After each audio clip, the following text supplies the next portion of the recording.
to bring me happy.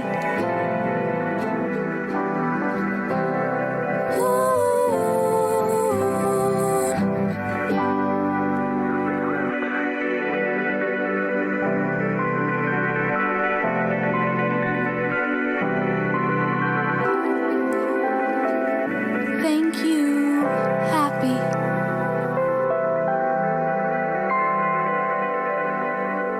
I'm Brian Kreutz, the ambassador to the fans. Star Trek fans, that is. And I'm Lily. BK, if an insult where a culture demands dishing them out and getting them back for a positive response occurred, where do you think that would be? Sounds like a Tellarite mirror universe. Kind of the opposite of the world that we live in almost any society. Yeah, well, it is not a mirror universe. It's the Zaldan species, originally introduced by a character played by our upcoming guest this week. The Zaldans, a humanoid species characterized by webbed hands. The species is easily infuriated by courtesy-style emotions, viewed as phony or artificial social behavior. Yes, Season 1, Next Generation. I recall this species, a species first played by our guest today, Daniel Riordan. First, let's welcome our walking and talking, colloquialism-heavy co-host, Raj. Indeed, Brian. Raj, your terms of enlightenment are colloquially laced with a courtesy style that a Zaldan may find fake, but we know you mean well and are the real deal. You have an intriguing story to how our upcoming guest Daniel Riordan introduced a now main Star Trek character on the animated series Star Trek Prodigy. Tell us about this worm. The Zaldans. 34 years after Reardon spoke of the species, Star Trek just rebooted an extremely obscure alien that Daniel Riordan insulted Wil Wheaton's character Wesley with by an alien species name. The blue-purple goo creature called Murph, voiced by D. Bradley Baker, is a melanoid slime worm. The melanoid slime worm had never been shown until last year's premiere of this main character named Murph in Star Trek Prodigy.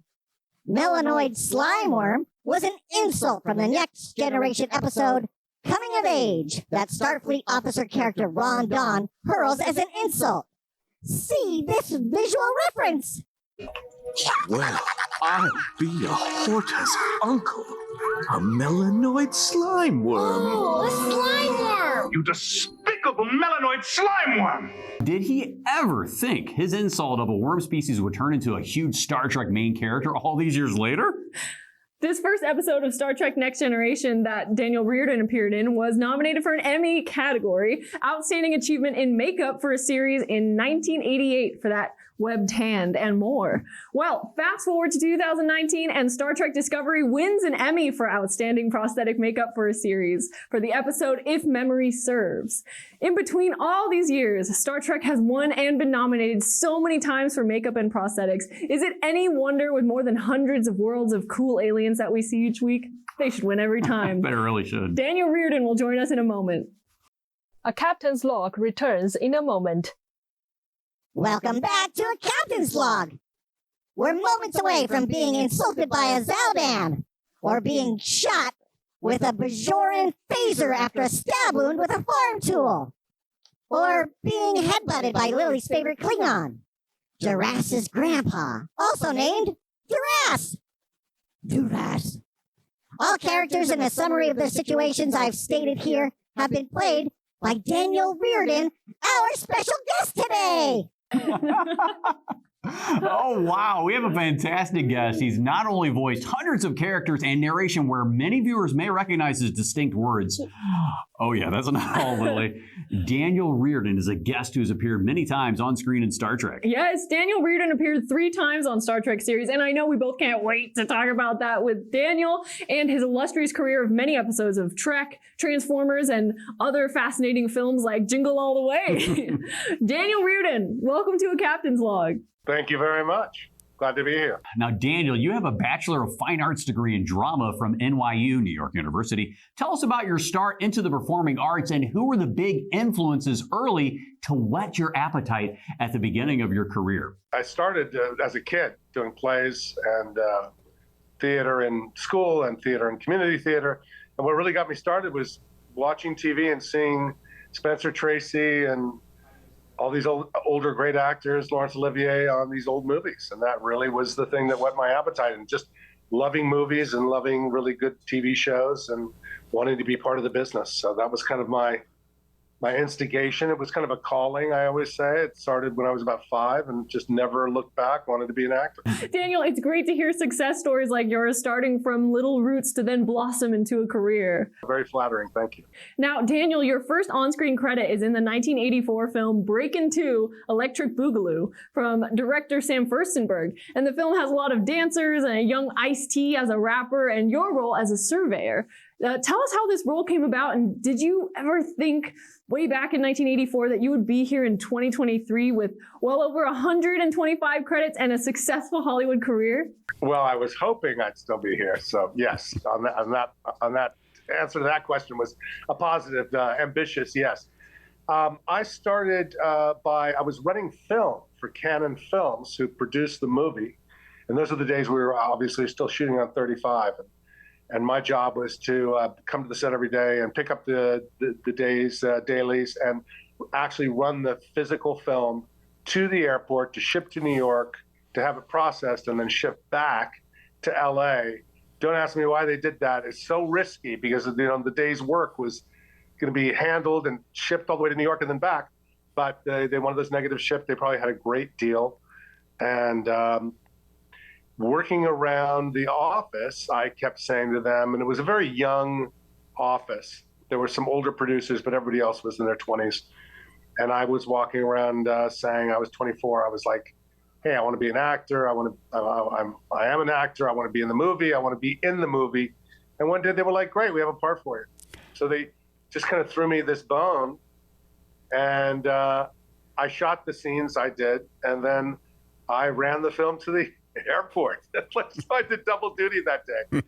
But that was a really fun shoot. And the great late Shabadoo was one of the stars of that movie. And it was really fun doing it. We did it near downtown. And I remember at one point we had some help on the show from different local young people that were assisting, like PAs. And they were very worried that they were going to be shot because they were in the wrong gang territory. I mean, it was a pretty urban environment that had to do with, but Electric Boogaloo, but it was all fun on the set, I got to say. But Electric Boogaloo became kind of a cult favorite, which was surprising to me, but it really is a big cult film now. Yes. When you think of cult films, you think of director Sam Furstenberg. Now, thank you for sharing your experiences. Well, I was going to say about Electric Boogaloo, one of the things was I did ask somebody who had me sign their VHS copy of Electric Boogaloo. And, they were a kid when I made the movie. I mean, they must have been 8 years old. And I said, what's the deal? And he was like, oh, no, you have no idea. Living in the Midwest, seeing this movie was the first time that we saw this kind of dancing, this kind of music, Los Angeles, the colors, the look of it. It was all dazzling and brand new. And so it was a big deal. It started this whole kind of hip-hop-y skateboard thing in all these other parts of the country. For sure. I can attest to that. Growing up in the Midwest, we were definitely behind the music and fashion scene, but seeing dancing like this was cutting edge. Now, before we get heavily into your 3 Star Trek roles, let's touch on Turbo Man from the Schwarzenegger film Jingle All the Way. In our household, it's traditionally watched every Christmas. It's a holiday classic. Absolutely. Your character, Turbo Man, was a hot commodity in this fictional film in a Minnesota world. Is this a film that you share with your friends and family around the holidays? Tell us about it. Sure. Yeah, I do share it with friends and family. A lot of people are like you said, have family traditions, sitting there and watching it. My kids love it. I have an original Turbo Man doll that's sitting in my case in my office. It was a great shoot. I worked with Brian Levant, who directed the picture. He had produced a project I was on right before that called Captain Zoom, The Adventures of Captain Zoom in Outer Space, that I starred in as Captain Zoom for Universal. And that was a 2-hour movie that was going to go to series. Didn't end up going to series for very bizarre reasons, but ultimately it was very popular. The kids loved that movie a lot too. But Brian and I became very close, and I was on my honeymoon in Morocco, of all places, and I had not called in, and this is before cell phones, and I hadn't called in for a while. I finally just called Brian's office to make sure things that were happening with Zoom in terms of publicity, they just to check in like I normally did. and they were very excited. I called. They've been looking for me, and they had me get on a plane the very next day, leaving Morocco and going to London, and then picking up a plane from there and coming to LA in the middle of the night for a fitting for the costume of Turbo Man. They had an entire team waiting.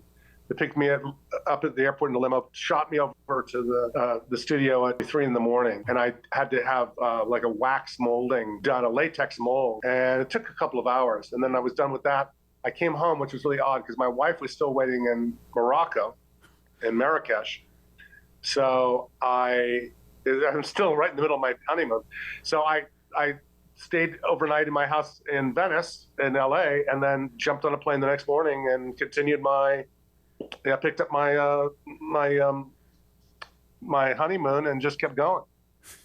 So that was kind of a little wild ride, just because Bryan insisted I was the one to do it, and he wouldn't have anybody else. So they were waiting, and it was down to the last minute. So that's why they flew me in the middle of the night. But it was really fun working with Lorraine Newman and Harvey Korman on that, and Richard Mull, I was a big fan of all three of them, and they were very kind to me, and I became actually really pretty tight with Richard Mull and Harvey Korman, and they were very, very funny. So I have really good memories of that movie. That's so cool. Arnold was very funny. He could be very sarcastic and wry, but he was cool in the sense that, he could dish it out, but he could also take it. So if you were clever enough, or if you had the guts enough to come and come right back at him and not take his guff, then he respected you. And I remember he had a little sly smile one time. I came back pretty hard on him, and he was like, touche. So, and the rest of the whole crew went silent, like they were like, oh my God, he just came back at Arnold. And I was like, I made some snide comment right back at him. And then he was like, touche. With this little smile. So he was pretty cool, but he was just like, he just loved teasing people. So, but it was fun to work with him. You voiced so many memorable characters like Megatron on the animated series Transformers, Robots in Disguise, and countless roles in video games these days. Share some fond memories with us. And did you learn a lot from Michael McConaughey, who voice directed you on this Transformers series and who also played a big voice role himself in the original Transformers from the mid-'80s? Did he take you under his wing? That was a Saban Entertainment thing. We were dubbing the Japanese version. There was something like 40 episodes. It took months to do that, and we had to move our mouths to picture. So he was very, very good. Michael was very, very good about letting us work in a way that sometimes he would change the lines to fit the mouth movements while we were recording. It was also one of the few times that normally you record alone in the booth. And in this case, we would work in a team inside and as a group record different scenes. So if there were 3 actors in the scene, or 3 characters in the scene, there'd be 3 actors in the booth. So he was great that way. He was very patient. He knew his stuff. But I'd been doing it for a while by that time. And we were just trying to really get through, because to dub to picture that's in a foreign language is tricky. Usually you are, when you do VO, you are starting from scratch. They do picture to the voice. Oh, wow. It's the other way around. So in this case, it was more like an ADR session. So we're actually dubbing into the picture. 40 plus episodes of this Transformers animated series? That is a lot of dubbing. Now, Daniel, voicing the role of Megatron, you probably participated in Transformers conventions. Now, there's a distinct difference in fan styles compared to Star Trek. Have you ever done a Star Trek convention? I have never done a Star Trek convention, but I went to, in 2018, I was invited to Birmingham, England for their big Transformers convention, and they couldn't have been sweeter. I actually brought my family. We extended the trip and took a 2-week vacation in the English countryside, and it was a blast. And my kids were just like, oh my God. And they really enjoyed coming down and watching the panels that I was in. And at that time, they were like 18 and 16, so they were, definitely into it. No, I have never done a Star Trek convention. It's odd because I've done 3 different Star Trek shows, and on one I was recurring. So, I don't know why, but I haven't done one yet. I'd gladly do it.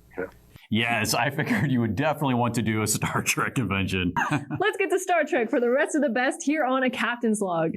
Daniel, you're playing the role of Reardon, a Starfleet alien at the entrance exams in a Starfleet facility on planet Relva 7. Daniel, please tell us from the earliest moment that you heard of this audition and the possibility of being on this new Star Trek The Next Generation episode, Coming of Age, back in 1988. I mean, what was casting like? Auditioning and then putting on that yellow Starfleet uniform and playing opposite Wesley Crusher. Well, number one, I was a huge fan of the show. So I loved that show. And it came on, it seems to me that it came on like at 6 o'clock in LA, which seems odd, but I think it did. And for some reason, and I would be auditioning or running film or whatever I was doing at that time all over town. And I always rushed home, hoping to get home in time to watch the show. Again, it's before DVR and all that. So I was a huge fan of the show. And then my agent at the time put me up for it. And I was like, oh, yeah, great. Go to Paramount and booked it, was thrilled. Working at Paramount's always fun because it's a classic historic lot, especially at that time when before they'd sold off a lot of their props and their costumes and things like that. It was like frozen at the time, from the 30s, the 40s, the silent era even. So, but it was very extensive audition. I think there were several callbacks. Maybe it was just one callback. But then when I went into the chair, it took like an hour at least, maybe an hour and a half to do my webcam. And a really good friend of mine was working on the show at the same time. Another actor that I've worked with before and now is a director, and his name is John Putch, and he was in complete makeup, like you couldn't see his face at all. And I was teasing him because I was very happy that you could see who I was, but my thing was just the webbed hand, I didn't have to have my entire face. That came later. That came a few years later. But I was lucky to have that one. And it's amazing how many people respond to that role. I've signed, countless pictures. People send me stuff to sign all the time. Wow. So they send letters and they send the photos. And I know some of it's for resale, but I don't really care. I'm touched. And some of the prints are very beautiful. And people have sent me like a couple of prints, one to keep. I always thought it was Rondon, but whatever. Maybe it is how you pronounce it because I haven't seen the show in a long time. But people love that character. And it's kind of funny because you're a short bit on one episode, but that's Star Trek. Wesley Crusher recognizes Rondon's Zaldan heritage with you wearing a webbed hand, and you have a very adversarial, insult-heavy character, which we find kind of fascinating here. But plus, there's an insult reference you said that lives on through a melanoid slime worm character today. Tell us more about the role and the hand prosthetic that you wore, Daniel. That character with the webbed hand. It took about an hour and a half probably to put that prosthetic on. And that was with Michael Westmore, who of the Westmore family, very famous makeup family, as you probably know. And he was the master. He had about 6 guys working for him, but they were very intense. And being in that chair and having him work on you was always a pleasure because he just told amazing stories about Hollywood. He obviously, he was also won an Academy Award for Mask. So that was cool that it was only on my hand, on the one hand, and because I was only raising the one hand up in the scene, as you know. And so that was, and it took it took maybe 20 minutes to take it off. It felt great to be working with Wesley. Was such a nice guy. I've been watching him on the show, and I was thrilled to be there. And as an actor, I lose myself in the set a lot of the time. It's really wonderful. The sets they have, they're elaborate enough where you're standing in a hallway, you really do feel you're like on the ship. And I just was thrilled to do it. A Captain's Log returns in a moment. Welcome back to A Captain's Log. We're in the middle of a fascinating and fun-filled interview with Daniel Riordan. Check out these facts about Daniel.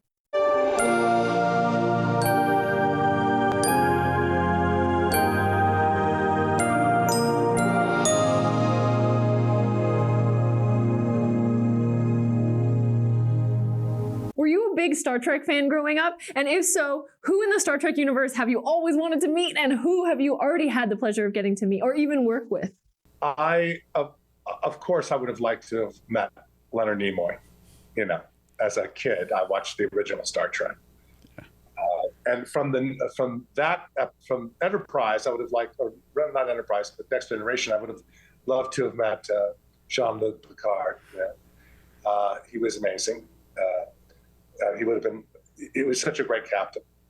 But I did work with Nichelle Nichols, who was Lieutenant Uhura from the original Star Trek. I had the pleasure of working with her on Captain Zoom. And as a matter of fact, I brought this today because she actually gave me this book. Wow. Which was her which was her biography. And as you can see, Beyond Uhuru. She gave this to me on the set in '95 when we were working on Captain Zoom, and she wrote a very nice little commemoration inside, a little bit here. Blessings on the promised one, Captain Zoom. It is written, because that was from our script, that I was the promised one. And she was a sweetheart, just a really, really wonderful actress and woman, and we became friends, and she came to my house for dinner and brought her son, and she was great to work with. And she was very grateful for the fans from Star Trek. Oh my God, I'm so envious that you met and worked with Nichelle Nichols. Talk about an icon. And I can see why she was your answer as a favorite Star Trek actor. And I also want to read that book now. It was a big pleasure to work with her. It was really fun. Now let's talk about the fantastic season 1 again. This time, you're on Star Trek Deep Space Nine, playing the role of First Guard, a Bajoran in the episode titled Progress. Okay, so the phaser was very cool, like all of their props. And, they really watched those props carefully because even at that time, obviously, they were very valuable if you wanted to sell them to a fan. I mean, an original prop like that would have been a big deal. It was great to handle. They're really well made. And they treat them, it's like having an armor on a Western. I mean, they treat them very seriously. They come and collect them right away as soon as you're done, shooting. Or if there's a break, when you cut, they're right there grabbing them. But the thing I remember the most about that was working with Bryan Keith, who I believe played one of the farmers.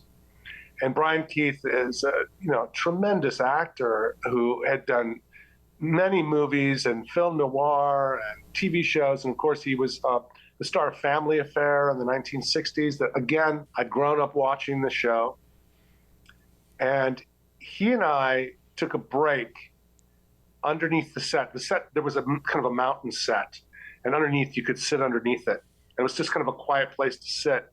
And like actors will often do, you start talking and you get very deep sometimes, very personal, because it's kind of like you're in a club or you're part of a tribe, and you probably will never see each other again, but you open up. And we talked a lot about his career and Family Affair and the kids on Family Affair. And one of them tragically had overdosed, in the late 60s or early 70s. And we talked about that. And it was really a heartfelt conversation. And we talked a lot about the character Buffy, who ended up dying of a drug overdose when she was quite young. And he was still moved by that. So I just remember really connecting with him and talking about his career and what it meant to me. And, that for me, that's the thing I treasure from that episode. So it's not so much what was on screen as what was off screen. I'll now remember your story and experience with Bryan Keith, who played the Bajoran Mulibok, next time I rewatch the Progress episode from Deep Space Nine. I like to rewatch these. Major! They're crazy! This man just stuck me with a bomb implement, and she attacked me from behind! Let her go! Stop! Let her go!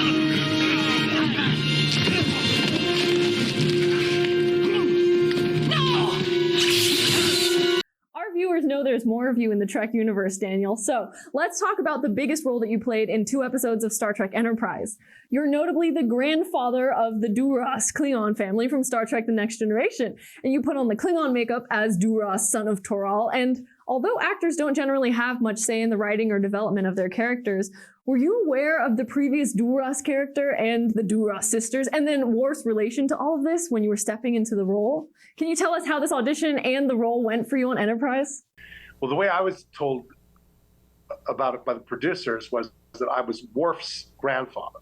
That's the way they put it. From Next Generation, I was his grandfather because obviously this is a prequel. Enterprise was a prequel. One of the writer-producers on Enterprise was a guy named Dave Goodman, and he had been the writer and producer on Captain Zoom, one of the writers on Captain Zoom. He and a partner were in. And I'd worked on a couple of shows that he had gone on to do, and he was always very good about bringing me on when he thought I was right. Yeah, again, at Paramount, audition, then call back. I knew the role inside out because I've been watching Next Generation and I knew Worf's voice and the gravitas that he brought. And I know that they really like that growly, intense physicality. And I think he had even said that before the audition, you know, really, they want to be afraid. You know, they want to feel the power in your voice and your body. And I'm 6'5", so that helps. So I booked that. That was a really great set. Scott Bakula, of course, was starring in that. And he was an extremely nice guy and really looked out for his co-stars. And this goes back to the set. The set was very elaborate. And it was really fun to be on that set. But I really enjoyed that character a lot. And it really felt like I was a rock star. I mean, I had hair down at the middle of my back. It took 3 hours to put on the makeup. Again, in Westmore's chair. So I was hearing more stories. They built fangs for me, molded to my teeth. Wow. And Michael actually gave me my fangs to keep. He said, no, you can have these. Which the other makeup guys, the younger makeup guys, were astonished because he never gave anything to any actor. You know, those were prized possessions. Duras has the captain's chair. Now, this has to be an out-of-the-world feeling that we would like for you to describe if you can. Please go through the sets and the Klingon aesthetic stepping into this role on Star Trek Enterprise. It's absolutely one of those bucket list moments. I mean, if you've ever liked the show, if you've ever watched the show, to suddenly be in command, sitting in the throne chair of the Klingon battleship. And then, this is great, we had to do, the fight scene, you know, where we're being hit by photons, you know, they want you to do that rocking thing. Oh, we've been hit, you know, and they really want you to put your all into it. And I ripped the chair out of the floor. It had been attached to the floor. Wow, really? And I actually ripped it out of the set. And I was, you know, horrified. And when we cut, I said to the crew, I said, the set decorator and the crew guys, I said, I'm so sorry. And they were like, no, we loved it. We loved it. That's great. It was great you did that. No worries. We can bolt it back. We love that you tore it out. You know, we love the conviction. So that was really fun. And it was, I mean, to do the classic, we're under attack. I mean, you know, come on. If you've ever liked the show, I mean, it's a pretty classic moment. Iconic for sure. It's relatable seeing so much Star Trek and actors doing battle scenes, rocking back and forth. It's awesome. Yes, and hearing your story to have it happen for you, rocking and bracing for impact in a Klingon ship battle, plus breaking the Duras captain chair. It's amazing. Paramount was always a great lot to work on. Thank you so much, Daniel. It's been such a pleasure having you here on our show. Hello, happy. My old friend, I'm glad you've manifested yourself into a human.